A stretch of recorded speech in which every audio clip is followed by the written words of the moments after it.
అండి చూసుకున్నట్లయితే మాజీ కాంగ్రెస్ ప్రభుత్వానికి సంబంధించి రాహుల్ గాంధీ గారి వ్యాఖ్యలు ఎలా అనిపిస్తున్నాయి? మరి ఈ విధానంలో చూసుకుంటే ఎలక్షన్ కమిషన్ కూడా పారదర్శకత్వం లేదంటారా? 100% లేదండి. ఎందుకంటే ఇదంతా దొంగ ప్రభుత్వం. ఈవీఎంలు మోసం చేసి దొంగగా ఈ ఓట్లన్నీ చేర్చి బ్యాలెట్ బాక్స్లో పోలైన ఓట్ల కంటే కూడా అధికంగా ఓట్లు పోలాయని నిరూపిస్తున్నట్టు రాహుల్ గాంధీ. వాస్తవంగా అది చూస్తే మాత్రం అది వాస్తవాన్ని తెలుస్తుంది. ఇలా ఈ దొంగ ప్రభుత్వం మాటలు చెప్పి మాయ మాటలు చెప్పి అధికారంలోకి వచ్చి చివరికి మోడీ కూడా కూటమి అనే ప్రభుత్వం ఒక దొంగ ప్రభుత్వం లాగా అయిపోయింది. అనుకున్నది ఏదీ చేయలేదు. అన్నీ కూడా సంవత్సరంన్నర అయిపోయింది. ఇప్పటికీ ఏ పథకం కూడా సక్కంగా ఇచ్చింది లేదు. మొత్తం నెలకు 1500 ఆడవాళ్ళకి ఇస్తా అన్నారు. మహిళలకి ఏమి ఎవరికి ఇచ్చిన దాఖలా లేవు. అన్ని అబద్ధాలు, పక్కా అబద్ధాలు. ఓడ ఎక్కిన తర్వాత ఓడమల్లన్న, ఓడ దిగిన తర్వాత బోడమల్లన్న అని అన్న స్థాపిత అయింది తప్ప వీళ్ళ పనితీరు ఏది బాగలేదు. అసలు ఈసారి ఎలక్షన్లో వీళ్ళకి జనాలు చెప్పు తీసుకొని సమాధానం గట్టిగా చెప్తారని నేను ఊహిస్తున్నాను. ఇదే అంశంలో చూస్తే మొన్న పులివెందులలో ఏదైతే ఈ యొక్క దాడి జరిగిందో అక్కడ స్థానికంగా జడ్పీటీసీకి సంబంధించి ఏమంటారు? అంత దారుణంగా ఎందుకు ఎంతబడి కొట్టాల్సిన అవసరం లేదు? చూశారు కదా మీడియా. వాళ్ళకి భయం పట్టుకుందండి. ఫస్ట్ వాళ్ళలో భయం అనేది అలజడి స్టార్ట్ అయిపోయింది. ఎందుకంటే వాళ్ళు చేసిన మాయ వాళ్ళలోనే వాళ్ళకి అర్థమైపోయి ఇక ఈ మనం ఎదుర్కొని అడ్డం తిరిగి జనాల్ని భయభ్రాంతులు చేస్తేనే తప్ప లేకపోతే మనం జారిపోతాం, మన విషయం మన గుట్టురట్టు, మన విషయం అంతా గుట్టు బయటపడిద్దని చెప్పి వాళ్ళలోనూ వాళ్ళకి భయం అనేది ఏర్పడిపోయింది. కేవలం అదే. దానివల్ల ఈ హత్యలు రేపులు మొత్తం బాగా ఎక్కువ జరిగిన కనీసం పట్టించుకోవట్లేదు. మరి బ్యాలెట్ ఓటింగ్కి వెళ్ళే అవకాశం ఉంటుందంటారు వచ్చే ఎలక్షన్స్లో? ఇదే కంటిన్యూ అవుతుందా? అంటే రాహుల్ గాంధీ గారు పర్టికులర్గా మాట్లాడుతున్నారు లేదా గత ప్రభుత్వాల్లో ఇంకా ఫామ్లోకి రాలేదని ఫ్రస్ట్రేషన్ ఏమైనా ఉందంటారు ఆయన రాహుల్ గాంధీ గారికి సంబంధించి? అంటే ఈసారి ఎలక్షన్లో ఇదే మాదిరిగా జరిగితే ఎవరు సహించరు. ఎవరు చూస్తూ ఊరుకోరు. ఒకసారి అంటే తెలిసిపోయింది. దొంగ బయటపడిపోయింది. దొంగ అన్నవాడు దొంగతనం బయటపడిపోయింది. వీళ్ళు నిజంగా నీతిగా నిజాయితీగా గెలిచిందేమీ లేదు. చంద్రబాబు నాయుడు మాటలు ఎవడో నమ్మడం. ఎందుకంటే గతంలో 2014లో కూడా చాలా హామీలు ఇచ్చి ఏమీ నెరవేర్చిన పని. వాళ్ళు తేకినే ఈవీఎంలను పట్టుకొని ఈవీఎంల ద్వారా బయటకు వచ్చారు తప్ప వీళ్ళు నిజంగా జనాలు ఓట్లతో గెలిచిన వాళ్ళు కాదు. జగన్ చేసిన తప్పేం లేదండి. 11 సీట్లకి దిగజార్చిన అంత తప్పేం చేయలేదండి జగన్. వీళ్ళు ఈవీఎంలతో వీళ్ళు ఇష్టాసారంగా పప్పు అనే వ్యక్తి చంద్రబాబు నాయుడు కొడుకు 90,000 చిల్లర వస్తాయండి అతనికి. అంటే ఫస్ట్ నుంచి సర్వేలు కూడా చెప్పాయి కదా పాత ప్రభుత్వం మీద వ్యతిరేకత ఎక్కువ ఉంది, అందుకే కూటమి ప్రభుత్వానికి ఈసారి అవకాశం ఇస్తామన్నట్టుగా చాలామంది అంటున్నారు కదా. అవ్వచ్చు కానీ మరీ అంత దారుణంగా లేదండి. అంత దిగజారిన తరంగా ఏం చేయలేదు జగన్ అనేది అతను కూడా చేశాడు, అనుకునే అన్ని చెప్పాడు. మరీ ఇంత హీనంగా లేదు. మొత్తం 100% ఈవీఎంలేనండి. ఈవీఎంలు తేడానే మొత్తం అమ్ముడుపోయారండి. ఏదన్నా ఒక ఇక్కడ స్కాములు జరిగితే సిట్ విచారణ కేంద్ర విచారణ బలగాలు వచ్చి ఇక్కడ కుర్చీ చేసుకుని కూర్చుంటాయి ప్రతి అంశం. మరి ఎలక్షన్ కమిషన్ విచారణ లేదు కండి. 10 రోజులకే వాళ్ళు ఎలక్షన్ అయిన 10 రోజులకే ఈవీఎంలు మొత్తం ఎత్తేసారు. మొత్తం గోల్మాల్ చేసి పారేసి లేపేశారు. ఇప్పుడు ఎంక్వైరీ చేయడానికి కూడా ఆధారాలు అనేవి ఏమి లేవు కదా వాళ్ళ దగ్గర. ఏ రంగం బయట పెడతారు వాళ్ళు? ఏ రంగం పట్టుకోగలరు? అక్కడికి లాగుతున్నారు, పట్టుకుంటున్నారు, ఏదో దొరికిన వరకు చూపిస్తున్నారు. నిజాయితీగా ఉండేవాడు నువ్వు అంత భయం ఎందుకు? నీకు అంత తొందరగా ఈవీఎంలు మాయ చేయాల్సిన అవసరం ఏంటి? దాన్ని క్యాన్సిల్ చేయాల్సిన అవసరం ఏంటి నీకు? మీరు చేసిన మోసమే, మీ భయమే మిమ్మల్ని వెంటాడుతుంది. ఈ సంఘటనతో రాహుల్ గాంధీ గారి రిప్రజెంటేషన్ సంఘటనతో ప్రజలందరికీ అర్థమైనట్టేనా ఈవీఎంల కంటే ఖచ్చితంగా ట్యాంపరింగ్ ఉంటుందని? 100% ట్యాంపరింగ్ జరిగిందండి. 100% ట్యాంపరింగ్ మీద గెలిచిన వాళ్ళు వీళ్ళు. జనాల ఓట్లతో గెలిచిన వాళ్ళు కాదు వీళ్ళు. మరీ 11 అనేది చరిత్రలో ఎక్కడా లేదు. సో కూటమి ప్రభుత్వం 14 నెలల ప్రభుత్వ పరిపాలన ఎలా అనిపిస్తుందో, ఒక పక్క సంక్షేమాలు చెప్పినట్టుగా ఇస్తుంది, ఒక పక్క ఆర్థిక వెసులుబాటు తక్కువ ఉన్నప్పటికీ కూడా అన్నీ చూసుకొని ఇస్తున్నారు. ఏ విధంగా ముందుకెళ్తుంది ప్రభుత్వం, ఎలా అనిపిస్తుంది? గత ప్రభుత్వానికి ఈ ప్రభుత్వానికి పోలిస్తే ఎటువంటి చాలా నక్కకే నాగాలను తోడడం అండి. ఈ శాంతియుతంగా అభివృద్ధి పథంలోనూ సంక్షేమంగాను ప్రతి వాళ్ళు బాల్యం కానించి వృద్ధుల వరకు, బాల్యం నుంచి విద్య కానించి వైద్యం వరకు అందరూ కూడా, వృద్ధులు కూడా అందరూ కూడా చాలా హ్యాపీగా ఉన్నారు. నేను పక్షపాతంగా చెప్పట్లేదు. మేము స్టడీ చేసింది ఏంటంటే శాంతియుతంగా ఉండదంటే ఏదో ఒకటి అధికారం కోసం అతని గుణం అటువంటి గుణం, పాత సీఎం గుణం అటువంటి గుణం. అతనికి ఇప్పుడు ఒకరికి అలవాటు ఉంటుంది. అలవాటు తప్పిపోతే ఏమవుతాడంటే హెరిడిటీ, ఇప్పుడు తాగేవాడు తాగితే హెరిడిటీ అయిపోతాడు. అట్లాగే అరాచకాలు దుర్మార్గాలు అనేది అతనికి హెరిడిటీ, బాడీ జన్మ నుంచి వచ్చింది, పుట్టుక నుంచి వచ్చింది, అది హెరిడిటీ అయిపోయింది అతనికి.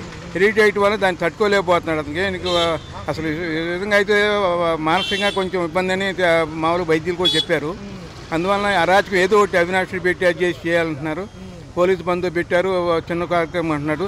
చేయకపోతే శాంతియుతంగా లేదు, దాన్ని కట్టుదిట్టం తీసుకుని ప్రతిష్టం తీసుకున్నారు ఈ ప్రభుత్వం కూడా. ఈసారి జడ్పీటీసీ ఎలక్షన్స్ చైర్మన్ పదవి ఎలా ఉండబోతుంది సార్? చూసుకున్నట్టయితే వారం రోజులు ఈ హడావడి దాడులు అంటున్నారు, కానీ నిజంగా ప్రజలు ఎటువైపు? వాళ్ళు ఎన్ని కుట్రలు చేసినా, కుతంత్రాలు చేసినా, ఎన్ని అరాచకాలు చేసినా, ఎంతమంది చేసినా కానీ ప్రభుత్వం దేశానికి వారికి జడ్పీటీసీ కంప్లీట్గా కూటమి ప్రభుత్వం కావిసం కాబోతుంది.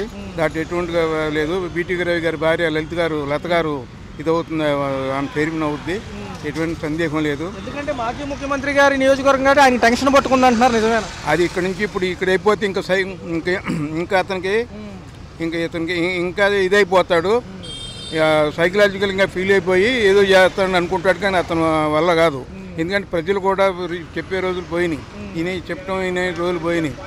ఏ నాయకుడైనా ఎవరు చేస్తున్నారు ఏంటి, అది ఏ నాయకుడైనా సరే ప్రజలు ఎప్పుడు అయిపోయింది, అది విస్తరించిన గతకాలం అయిపోయింది, 10 ఏళ్ల క్రితం 5 అయిపోయింది. అదంతా ఎవరు చేస్తున్నారు చేస్తారు. ఇదే విధానంలో చూసుకుంటే రోజా గారి మెడకి ఉరి తాడు బిగించుకుపోతున్నట్టుగానే చెప్తున్నారు అందరూ కూడా. ఒక పక్క చూసుకున్నట్లయితే ఏదైతే ఈ యొక్క ఆడుదాం ఆంధ్ర స్కామ్ బయటపడింది, విజిలెన్స్ డిపార్ట్మెంట్ ఈరోజు నివేదిక సమర్పించబోతుంది. ఈ యొక్క 119 కోట్లు ఎట్టిపోయినాయి అంటారు. నేను ఒక ఆంధ్రుడిగా 5 మాత్రం నేను గురించి మాట్లాడదలుచుకోలేదు. వాళ్ళందరినీ ఫోన్లో డిలీట్ చేశారు మొత్తం ప్రజలందరూ. ఒకటి పేరు నాని ఒకడు, కుడేళ్ళని ఒకడు, రోజా అనేది వరస్ట్, లేడీ అని చెప్పుకుని కూడా సిగ్గుచేటు, మహిళా లోకాన్ని సిగ్గుచేటు. మాట్లాడదానికి తీరు కానీ ఏదో అనుకుంటుంది, అటు మాట్లాడుతూ అసలు వాళ్ళ గురించి అది తప్ప వేరైనా మాట్లాడు ఏదని చెప్తే నేను సమాధానం చెప్తాను. అంటే ఏం లేదు సార్, క్రీడలకు సంబంధించి ఇంత అమౌంట్ పక్కదారులు పట్టడం మంచి విధానం కాదంటున్నారు కదా, ఏదైనా ఉంటే రోడ్ల కన్నా ఉపయోగించేవాళ్ళు. అది సతులో ఏదంటారు కదా స్వామి, సదులో ఇది బౌలింగ్ అన్నట్టుగా ఇట్లా ఇది ఒకటి. ఏదైతే కిట్లు కూడా నాణ్యత లేవు, టీ షర్ట్లు శ్యాములు స్కీమ్ నీటిలో అదొకటి. 125 కోట్లు 46 రోజులు 125 కోట్లు అవిందంట. ప్రజలు ఆశ్చర్యపోతున్నారు. 125 కోట్లు 40 రోజులు ఆడదాం, అసలు ఆట ఆడదాం ఉంది పెట్టింది దేనికి? 125 కోట్లు చేయటం ఎందుకు? అయ్యా 125 కోట్లు పెట్టి ఏదో వరకు నియోజకవర్గంలో రోడ్లు వేసిన పని కదా, జనాభా చేయకుండా కదా, ఏం లేదు. ఇచ్చినవి కూడా నాణ్యతగా లేవంటున్నారు కదా. ఏ పదవి ఆ పదవులు దోసుకుంటూ జరిగింది. అది యథారాజా తర్బత్ అని అలీబాబా 40 లాగా మొత్తం ముఠా ఏర్పడి ప్రభుత్వం కర్పూరం చేసింది. ఏ ప్రభుత్వమైనా జనాలకు చేసి మంచి చేసేది ఏదైనా వాళ్ళకే చూస్తారు. కానీ ఎలక్షన్ చేసి ఏది మళ్ళీ లాస్ట్ ఎలక్షన్ మాత్రం ప్రజలకు అర్థమైపోయింది. ఓటర్స్ కూడా ఎవరికి లాస్ట్ ఎలక్షన్ కూడా ఎవడే డబ్బులు ఇస్తున్నారు అందరి దగ్గర తీసుకుంటున్నారు. వాళ్ళు ఎవరో డిసైడ్ అయిపోయి మార్నింగ్ 6:30 6కి 7కి ఎప్పుడు బూత్ తిరుగుతారా అని మరి 12 o'clock 80% ఒకటి మామూలు విషయం కాదు. 1 గంటకాల 1 గంటకాలు అయిపోయిందంటే 80% అప్పటికే జనం అర్థం అయిపోయింది. ఎవరికట్టు తినేసి కనుక ముట్టు చూసినట్టుగా గప్పిని వెళ్ళేసి ఓట్లేసి ఇంటికి కూర్చున్నారు. మనకంటూ సంపాదన సృష్టి లేదు, ఉన్నది మొత్తం తాకట్లు పెట్టేశారు. పార్కులని, రోడ్లని, ఇవి మున్సిపాలిటీలని అన్నీ ప్రతిదీ తాకట్టు పెట్టేసి సంక్షేమం అన్నాడు. కానీ సంక్షేమం అందరికీ ఇవ్వలేదు. మళ్ళీ అది కూడా అలా కొంతమందికి ఇస్తే కొంతమందికి ఇవ్వలేదు. మళ్ళీ ఎలా అంటే రూపాయి ఇస్తున్నాడు, రూపాయి ఇచ్చి 20 రూపాయలు తీసేసుకుంటున్నాడు వెనక్కి. దానివల్ల మనకి ఎటువంటి ఉపయోగం లేదు. పైగా జనాలను సోమరిపోతులు చేస్తాడు. సోమరిపోతులు చేసేసి మీకు డబ్బులు ఇస్తున్నా కదా, మీకు ఇంకా సంపాదనతో పని ఉంది, నేను ఇచ్చే డబ్బులతో మీరు బతకండి అన్నట్టుగా చేసేసాడు. ఏమంటుందంటే ఏ స్కాములు చేసి ప్రభుత్వాలు వదలలేదు పాత ప్రభుత్వాలని. రీసెంట్గా చూసే ఉంటారు, గతంలో ఆడుదాం ఆంధ్ర అని చెప్పి టూల్ కిట్లు ఇవన్నీ పంచారు కదా, ఏదైతే క్రీడాకి సంబంధించి. రోజా గారి స్కామ్ 119 కోట్లు అంటున్నారు. రేపు తదుపరి విచారణ ఉండబోతుంది. విజిలెన్స్ వాళ్ళు ఆల్రెడీ ఆధారాలు సంపాదించారు. ఎందుకంటారు గతంలో కూడా నాణ్యత లేవు, అవి టీ షర్ట్లని ఇవన్నీ ఏదేదో చేశారు, దాంట్లో ప్రోత్సహించింది కూడా లేదు కదా. అదంతా వేస్ట్ ఖర్చు. ఆల్రెడీ విజిలెన్స్ వాళ్ళు తెచ్చేసారు కదా.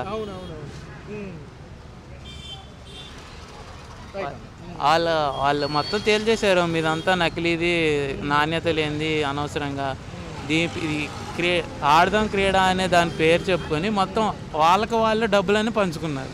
ఒక బైరెడ్డి సిద్ధారెడ్డి రెడ్డి కూడా ఏదైతే క్రీడలకు సంబంధించి యాప్లో ఉండటం జరిగింది అప్పట్లో, ఈ అవకతవకలన్నీ కూడా నిమిత్తము ఎక్కడ ఇంత డబ్బులు వేస్ట్ అయిపోయినాయి అనేది ప్రభుత్వాలు అంటున్నాయి. అయ్యే ఉంటే ఎంతో కొంత రేపు అభివృద్ధికి ఉపయోగపడేది అనేది ఇప్పుడున్న ప్రభుత్వాలు. నిజమే కదా. అది కూడా ఏంటంటే వాళ్ళు గెలిచిన వాళ్ళకి డబ్బులు ఇచ్చామన్నారు, కానీ ఆ గెలిచింది కూడా వాళ్ళ పార్టీ వాళ్ళే. వాళ్ళ పార్టీ వాళ్ళనే గెలిపించుకుని వాళ్ళకి డబ్బులు ఇచ్చుకున్నారు. అది దీని పేరు క్రీడాకారులు కాకుండా బయట క్రీడాకారులను తెచ్చి ఆడిచ్చేసారు, ఏదో తూతూ మంత్రంగా జరిపారు అనేది వాదన. అది కరెక్టే. అలాగే చేశారు కాబట్టి వాళ్ళకి వాళ్ళు డబ్బులు పంచుకోవాలంటే ఎలా కుదిరిద్ది? బయటోళ్ళు గెలిస్తే డబ్బులు వాళ్ళకి ఇవ్వాలి కదా. వాళ్ళకి ఇవ్వటం వాళ్ళకి ఇష్టం లేదు. వాళ్ళు మెయిన్ ఏదండి ఏంటి, డబ్బులు మనం దోచేయాలి, ఆంధ్రాని పూర్తిగా దోచేయాలి. అది ఎలా అనేది ఇలా ఆంధ్ర ఆడదాం అని అది పరంగా చెప్పి వేసేసారు అనమాట. పక్క చూసుకుంటే లాస్ట్ క్వశ్చన్ అన్న, పులివెందుల ఎలక్షన్స్ ఎలా ఉండబోతున్నాయి చూసుకుంటే ఉప ఎన్నిక సంబంధించి హోరాహోరీగా జరుగుతుంది రెండు కూడా.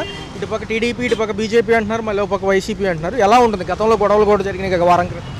గొడవలు ఇప్పుడు కూడా జరుగుతున్నాయి కదా. పోయినసారి ఏం చేశారంటే మినిమం కనీసం నామినేషన్ కూడా వేయనివి లేదు. నామినేషన్ వేసిన వాళ్ళు కూడా బెదిరించేశారు, చంపేయటం, నామినేషన్ విత్డ్రా చేయటం అన్నీ చేశారు. ఈసారి ఏంటంటే వీళ్ళు గట్టిగా పోటీ పడుతున్నారు. పోయినసారి అంత చేశారు కదా, ఈసారి మిమ్మల్ని మేము ఎందుకు రాణిస్తామని టీడీపీ కూటమి సిద్ధంగా ఉంది. జగన్మోహన్ రెడ్డి గారికి టెన్షన్గా ఉందంటారా? సింపుల్గా చెప్పాలంటే మాజీ ముఖ్యమంత్రి జగన్మోహన్ రెడ్డికి తెలుసు ఆల్రెడీ మన పని అయిపోయింది, కానీ మన పార్టీ జనాల్లో ఉందని తెలియాలని ఇలా ఈ రాధాంతం గొడవలు, పరామర్శ అంటాడు, గంజాయి బ్యాచ్ అంటాడు, వాళ్ళు అంటాడు, వీళ్ళు అంటాడు. ఇది ఆయన జనాల్లో నవ్వులు పాలవుతున్నాడు. ఆయన ఇప్పటికీ తెలుసుకోవట్లా, తెలుసు కానీ బయటపడితే ఏమైందంటే నేను ఎదవనైపోయాను, అనవసరంగా మా నాన్న పేరు చెప్పుకుని నేను జనాల్లోకి వెళ్ళాను, మంచి చేస్తానన్నాను, కానీ ఏం చేయలేదని ఆయనకి తెలుసు. కానీ తెలుసని బయటకు ఒప్పుకుంటే పరుగు పోయిద్ది కదా. ఏదైతే కూటమి ప్రభుత్వం 14 నెలలు ఉంది వచ్చి ఎలా అనిపిస్తుంది? ఏమేమి బాగున్నాయి? ఏమీ బాగలేవండి ప్రస్తుతానికి అయితే. Common man he's suffering a lot first of all. Moreover down కోడ్ని వదిలేయండి, common man is suffering a lot. Regarding this what is called, Rahul Gandhi గారు చెప్పినట్టు ప్రతి ఒక్కళ్ళు నమ్ముతున్నారండి. Everybody is believing and there is no confidence in election commission.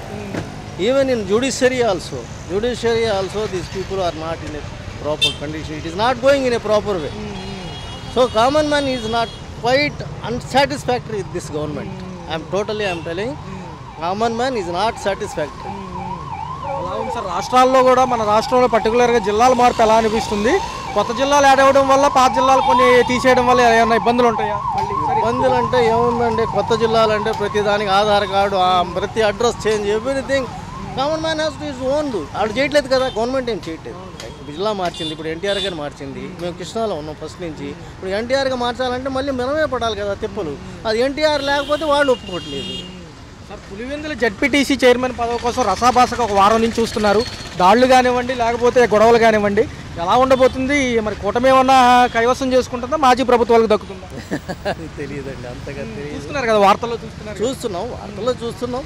But the thing is బలవంతంగా చేస్తున్నారు అని తెలిసింది. అది ఎలా ఉంటుందో అది ప్రజలే నిర్ణయించాలి. అంటే మాజీ ముఖ్యమంత్రి జగన్ గారి యొక్క నియోజకవర్గం, అందులోనూ ఆయన అడ్డా కదా సింపుల్గా చెప్పాలి. ఎస్ ఎందుకంటే ఆయన ప్రాబల్యం కొంచెం తగ్గించాలని వీళ్ళ ప్రయత్నాలు వీళ్ళు చేస్తున్నారు. చూడాలి ప్రజలు ఏం చేస్తారు. ఎలా ఉంటుంది సార్? నెక్స్ట్ చూసుకుంటే గతంలో ఆడుదాం ఆంధ్ర అని క్రీడలను ప్రోత్సహించడానికి రాష్ట్రంలో పెట్టారు. రోజా గారు కూడా చేశారు. అందులో ఒక పక్క బైరెడ్డి సిద్ధారెడ్డి గారు కూడా ఉన్నారు. శాప్లో ఏదైతే ఉందో ఈ విధానంలో 119 కోట్లు పక్కదారి పట్టినాయి అనేది ఇప్పుడు వాదన. విజిలెన్స్ ఈరోజు నివేదిక సమర్పించబోతుంది. ఏదైనా రోజా గారు లోపలికి వెళ్ళే పరిస్థితి ఉందా? అంతగా ఐడియాలు ఇస్తారు దాని గురించి. అంటే ఏం లేదు సార్, కిట్లు పంచారు, గేమ్స్ ఆడిచ్చారు. అయితే నాణ్యత లేని కిట్లు, ఈ టీ షర్ట్లకి మొత్తం కలిపి 119 కోట్లలో దగ్గర 70-80 లక్షల కోట్లు నిర్వహణకే అయ్యిందంట. ఏదో రోడ్లు కాంట్రాక్ట్లు వేసే వాళ్ళని టెండర్లకు పిలిచారు, ఏది స్పోర్ట్స్ కిట్ల కోసం. వాళ్ళకి దీని మీద అవగాహనే లేదు. ఎలా ఉంటుంది? అవును, కరెక్ట్, అది కరెక్టేనండి. అది అంతవరకు జరిగిందనేది వాళ్ళు నిగ్గు తేల్చాలి. ఈ ప్రభుత్వం ఏముంటుందంటే ఆ డబ్బులు కనుక ఉండుంటే రాష్ట్రంలో రోడ్ల కన్నా మేము ఉపయోగించుకునే వాళ్ళం. అలాంటి డబ్బులు ఎన్నో ఉన్నాయి కదండి, మనం అలా అనుకోకూడదు కదా. చాలా ఉంది కదా, so much of amount is there. అందులో ఇప్పుడు వాళ్ళు చేసింది 1,00,000 కోట్లు అంటే ఇప్పుడు 3 లక్షల కోట్లకి వెళ్ళిపోయింది అప్పు. ఏం చేశారు? What is the development programs in the state? ఏం చేశారు చెప్పండి? మీరు అందరూ చూస్తున్నారు కదా, ప్రజలందరూ. రైట్ అన్న, ఒక పక్క సంక్షేమము, 2 పడవలు మీద కాళ్ళు వేసినట్టే ఉందంటున్నారు. ఏదైనా ఆర్థికంగా లేకపోయినా చూసుకుని 1 by 1 అమలు చేస్తున్నారు. ఎలా అనిపిస్తుంది? బాగానే ఉందండి. ఇది ఈ రాజ్యాంగం బాగానే ఉంది. ఈ ప్రభుత్వం బాగానే చేస్తుందండి. ఇక ముందు కఠినమైన కూడా బ్యాలెన్స్ కూడా ఉన్నాళ్ళు చేసేస్తే జనానికి కొంతవరకు మేలు అవుద్ది. కాదే బడ్జెట్ లాస్లో ఉంది కాబట్టి అడ్జస్ట్మెంట్ చేయడం చాలా కష్టం. అది ఎలాగోలా చేస్తారు కాబట్టి దాన్ని బట్టి అది కూడా మన బడ్జెట్ కూడా మనం తగ్గించే చూసుకుంటే ఉపయోగం చూసుకోవాలి. అది కూడా మరొకసారి జిల్లా మార్పులు ఉండబోతున్నాయి సార్ రాష్ట్రంలో. ఎలా అనిపిస్తుంది? 26ని 32 చేద్దాం అనుకుంటున్నారు.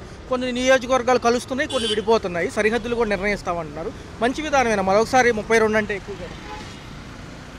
ఎక్కువ కానీ మళ్ళీ విడిపోతే మళ్ళీ దానివల్ల ఏమైనా ఎఫెక్ట్లు వస్తాయేమో మరి, అది కూడా ఆలోచించుకోవాలి. మరి దాన్ని బట్టి అందరినీ కన్విన్స్ చేసి పెద్ద వాళ్ళందరూ కన్విన్స్ చేసుకుని దాన్ని బట్టి మనం ముందుగా చేసుకుంటే దానివల్ల మనకి బాగుంటుంది అన్నమాట. ఏదైతే రాష్ట్రంలో విజిలెన్స్ డిపార్ట్మెంట్ ఏదైతే ఉందో, గత ప్రభుత్వాల్లో ఆడుదాం ఆంధ్ర గురించి కొంత విచారం జరిగింది. తదుపరి రోజా గారు అరెస్ట్ అయ్యే పర్వం ఉంటుందంటారా? 119 కోట్లు అంటున్నారు. ఆ కిట్లు కొనటం కానివ్వండి, బహుమతుల నిమిత్తం కానివ్వండి, కండక్ట్ చేసిన విధానం ఎలా ఉంటుందంటారు? ఈ క్రీడకు సంబంధించిన అవకతవకలు ఏంటంటారు? తప్పు చేసిన వాళ్ళు ఎవరైనా శిక్షించబడాల్సిందేనండి. శిక్ష పడితే వాళ్ళకి మా అందరికీ బాగుంటుంది. తప్పు చేయకపోతే నో ప్రాబ్లం, దాన్ని వదిలిచ్చాను అనగా. అది వాళ్ళు ఎంత కోట్లని తినండి, ప్రజల సొమ్ము తింటే కనుక దానికి మనం చేసేది ఆల్రెడీ అన్నీ మూసిపోతే వాళ్ళు వెళ్ళిపోతాయి లోపలికి. అట్లా ఉంటారు సార్. రాష్ట్రంలో ఈ పులివెందుల జడ్పీటీసీ మంచి రసాభాసగా మారింది. ఒక పక్క స్థానికంగా చూసుకుంటే గొడవలతో పాటు అనేక అంశాలు వెళ్తున్నాయి. ఎలా ఉండబోతుంది? మళ్ళీ వైసీపీకి ఏమైనా దక్కుతుందా, లేకపోతే టీడీపీ హస్తగతం చేసుకుంటుందా? లేదండి, వైసీపీది చాలా ప్రాబ్లమ్స్ ఉన్నాయి. ఇవన్నీ తెలిసింది మనకి. అవి అవకతవలు చాలా ఉన్నాయని అన్నారు. కాకపోతే అది ముందుగా అవకతవలు అన్ని తినకుండా తింటే ఆయనే వచ్చేవాడు. ఇవన్నీ ఇష్టం వచ్చినట్టు దాన్ని ఇష్టం వచ్చినట్టు ఎక్కడ పడితే అక్కడ సచివాలయం ఏంటి, అక్కడ వైజాగ్లు ఏంటి, ఇవన్నీ మొత్తం ఆమె చాలా ఎఫెక్ట్ ఉన్నాయి. రావడం చాలా కష్టం. అసలుకి మళ్ళీ తెలుగుదేశం ప్రభుత్వం వస్తుంది అనుకుంటున్నాము. మళ్ళీ ఇది రావడం అంటే కష్టమే, చాలా కష్టం. ఎందుకంటే అన్ని అవకతవలు ఉన్నాయి, అన్ని లోతుపాట్లు ఉన్నాయి. ఎవరు పడితే వాళ్ళు ఎవరు ఇష్టం వచ్చినట్టు చూసుకుంటారు. కమాండింగ్ పవర్ అనేది లేదు దానికి. ఆ ప్రభుత్వం కమాండింగ్ పవర్ లేదు. దీనికి కమాండింగ్ పవర్ ఉంది. ఇది చెప్తే ఇలా చేస్తారు, కాదు చేస్తారు. దీని కమాండింగ్ ఉంది. ఇక్కడ ఈ చంద్రబాబు కమాండింగ్ ఉంది, అది కమాండింగ్ లేదండి. అది కమాండింగ్ ఉంటే అది కూడా బాగుండేది.